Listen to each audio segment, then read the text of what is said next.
We'll roll into this week's edition of Laythams List. Like I said, we're going to do Laythams List every Thursday now because I'll be doing 2 shows a week on Mondays and Thursdays now. So I'm super excited about that. Okay.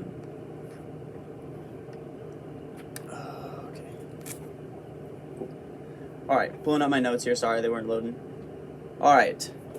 So a lot of movement this week. This list is going to start to get really fun because a lot of these top 10 teams are going to start playing each other. So I am really excited for a lot of these matchups that are coming up here soon. But we'll go ahead and start from the bottom, work our way up 10 to 1. This week at number 10 on the Laythams list is going to be, falling a little bit, is going to be the Cleveland Browns. Cleveland, both of their losses were games that they should have had, right? They lost to Kansas City where they had a lead late. They lost to the Chargers where they had a lead late. The Chargers and the Chiefs are two teams that obviously they have the ability to, if they have the ability to hang with those two teams that I have, or I mean obviously not the Chiefs at the moment just because they're struggling, but they'll be up there later in the year. But as far as the Chargers, with a team like the Chargers, if they can hang with teams like the Chargers and they can hang with teams like the Chiefs, it's why I keep them up here, because they have shown that they have the ability to hang with top teams in the league. And so I have them dropping, a week ago I had them at 7, so they dropped 3 spots.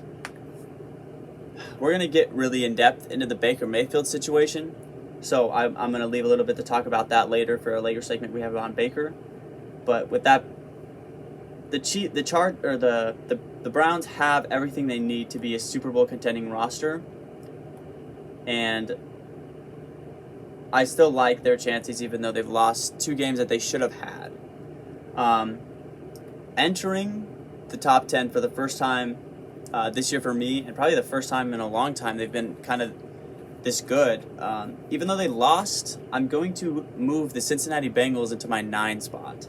I think Cincinnati could beat Cleveland right now, and I mean Cincinnati should have beat Green Bay. They really should have. They played a better game than Green Bay did. It just was a rough week for kickers. 15 missed extra points and 15 missed field goals. So just a rough week for for kickers in general. But they were 2 game-winning field goals away from beating the Packers. I like Cincinnati is developed a lot faster than I anticipated. Joe Burrow looks great. He's had a couple of sophomore year. He's had a couple of passes that were like, oh, Joe, that's not the look. But Jamar Chase has appeared to come into his own. Jamar Chase has appeared to be an elite wide receiver now. It was a bold move when they went Joe Burrow last year in the draft, or 2 years ago, and then they went Jamar Chase this year. So they heavy loaded the offense, right? Their offensive line is still lackluster. I think he's like 4th in sack, like the most times being sacked, and he's like right up in that top 5 group of QB hits. So he's still getting pressured. And he had some sort of like throat contusion or something from something that happened in the second quarter of this last week, and he had to go to the hospital because of a hit he took. So their offensive line is still not where it needs to be, but Joe Burrow is making the most of it, that's for sure. And the defense was so bad this last couple of years that just adding a little bit to the defense would make it better. And so their defense is better than it's been of late. So I like Cincinnati. I really do. I think they have a chance to make some noise for sure. They were a team I didn't see making the playoff cut. But when we revisit our predictions in week 8, I think they're a team I can maybe say, we could probably sneak that team in there for sure. At the number 8 spot falling, let's see. At the 8 spot falling 5 spots, I got Green Bay. Green Bay is a better team roster-wise than Cincinnati, and they made it a game with Cincinnati. I'm going to say, for some reason, Matt LaFleur held back Aaron Rodgers this week. Aaron Rodgers was really hesitant. Like, it just felt like they never opened up the offense. And it's hard for me. What happens when a team stops? I mean, obviously they haven't yet because he's just eating. But what happens when the team decides to finally guard Devontae Adams, right? They don't have a 2. They don't have... I can't name the second receiver on that team. It's Devontae Adams, I guess Randall Cobb, Robert Tonyan, and do they still have Valdez-Scantling? It's what happens when they shut down Devontae Adams. That's the only problem I have with Green Bay right now. The defense hasn't quite lived up to what I thought they were. Adding Jalen Smith from the Cowboys is going to be huge, but obviously he only had a few days to get into the system. But I don't respect Green Bay as much this week as I did in the prior weeks. But like I said, this is a week-to-week basis, so they can go right back up if they have a good showing this week. At the 7 spot, I'm gonna put the Chargers. The Chargers I had at the 9 last week, so they're up 2 spots. They pulled it out versus Cleveland. I'm gonna put it that way. They were in an absolute shootout versus Cleveland, and the Chargers show you what it's like when you trust your franchise quarterback, opposed to Cleveland when you don't trust your franchise quarterback. Brandon Staley has absolutely all the faith in the world to let Justin Herbert do whatever he wants, and Justin Herbert does whatever he wants. He was my pick for MVP in the preseason, and he's playing like it. And all around, I mean, just the team, it feels like every single week the Chargers get better. And that's what happens when you got such young teams and such young organizations. They just they get that little bit of momentum and they get better and they get better and they get better. And so they, of course, have the big matchup against Baltimore this week. So that's going to be a huge test for them defensively, because at this point their offense is lights out offense. It's just going to be the defense, seeing that defense try to contain that Lamar Jackson-led offense. But I like the Chargers. I'm going to keep moving them up as long as they keep winning. And Justin Herbert I still feel really confident in my Justin Herbert prediction for him being MVP. At the 6th spot, I'm going to drop them down a little bit. They were at the 4 last week, so they dropped 3 spots. I'm going to drop the Rams down a little bit. They're as crazy it is to say, their defense hasn't been as dominant as I really thought they were going to be. The defense,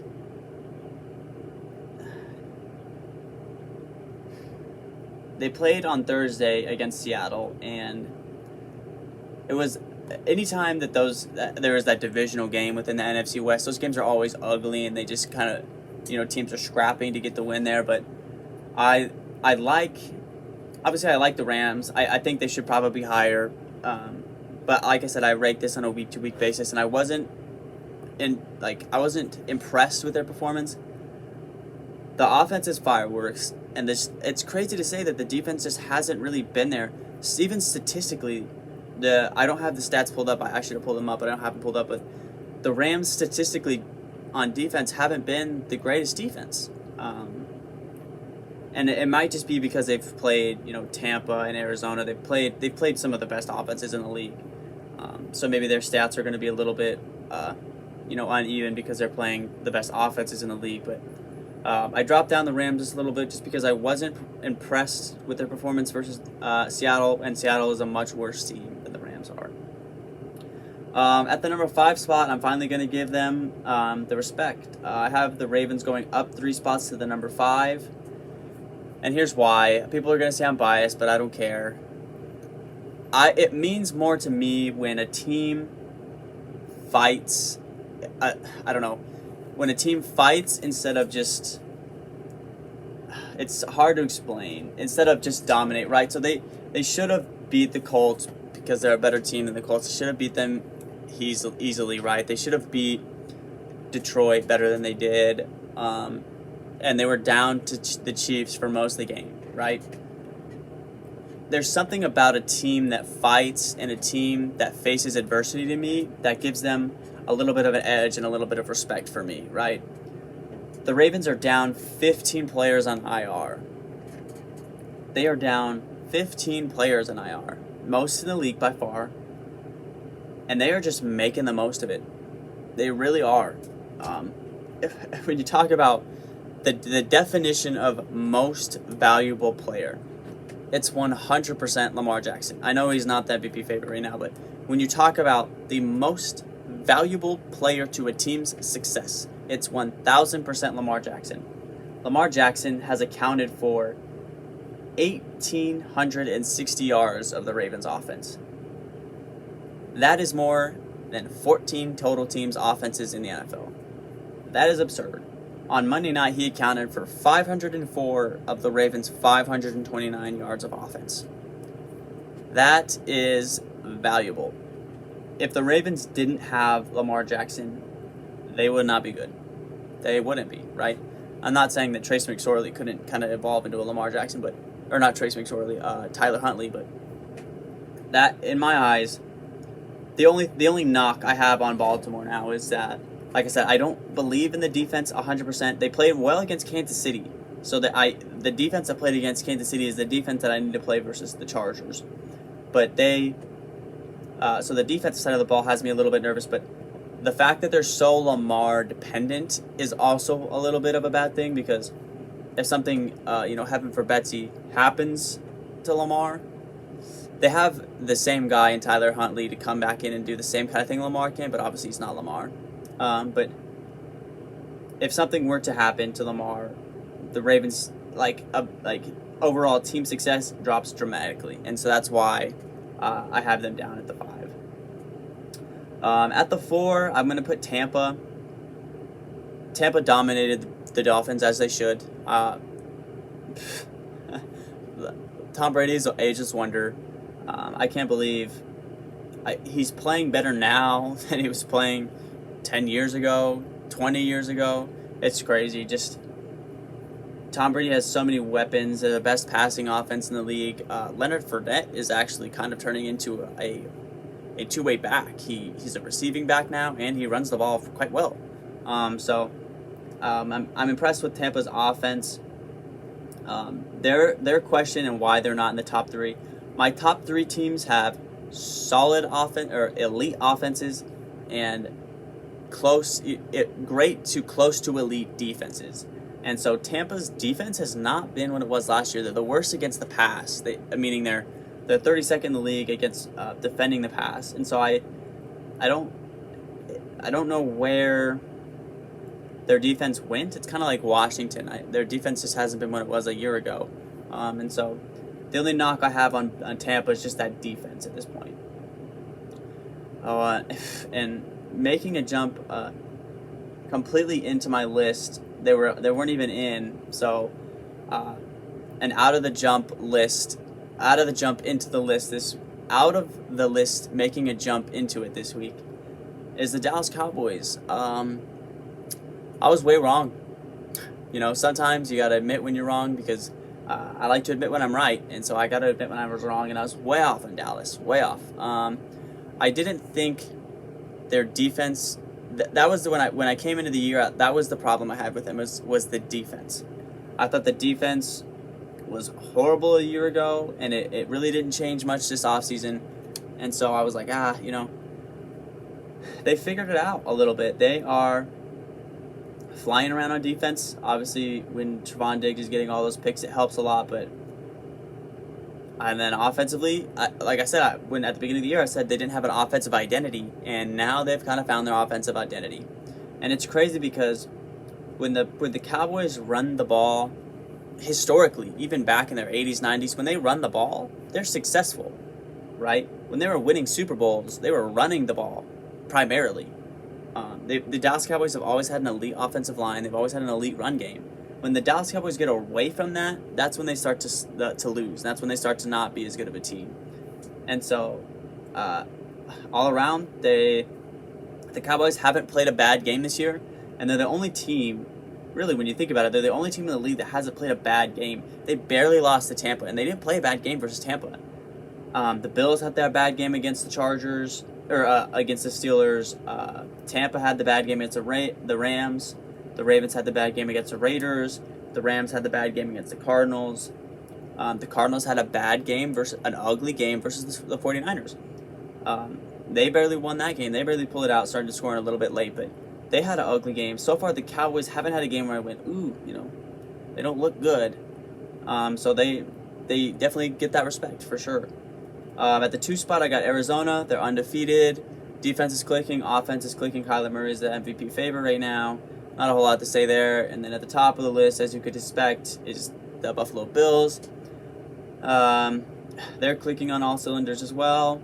They finally got the monkey off that back of beating Kansas City as well.